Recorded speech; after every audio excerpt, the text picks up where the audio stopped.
بسم اللہ الرحمن الرحیم۔ کچھ لوگ یہ سمجھتے ہیں کہ جب بیمار ہوش میں نہیں تو نماز معاف ہے۔ یہ بھی صحیح نہیں، کیونکہ ہر بے ہوشی میں نماز معاف نہیں ہوتی۔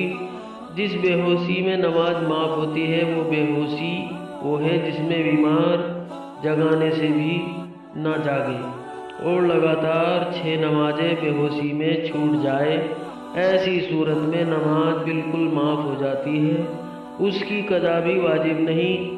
اور اگر اس سے کم بے ہوشی ہے، جیسے 4-5 نمازیں چھوٹے، تو ہوش میں آنے پر ان کی قضا پڑھنا واجب ہے، اور ادا نہ کر سکے تو مرنے سے پہلے ان نمازوں کے فدیے یعنی جرمانے کی وصیت کرنا واجب ہے۔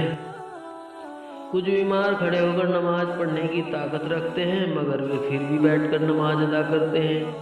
جب تک کھڑے ہو کر نماز پڑھنے کی ہمت ہو، بیٹھ کر ادا کرنا جائز نہیں۔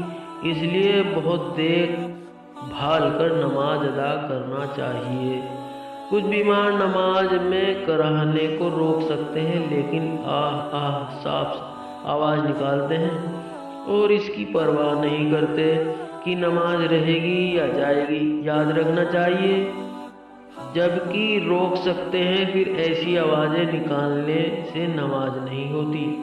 کچھ لوگ آج کل ایسی غلطی کرتے ہیں کہ بیمار کے پاس بیٹھ کر اس پر ادھر ادھر کی باتیں کرتے ہیں۔ اس کا دل آرام کو چاہتا ہے، مگر اس کے لحاظ کی وجہ سے بے آرام رہتا ہے۔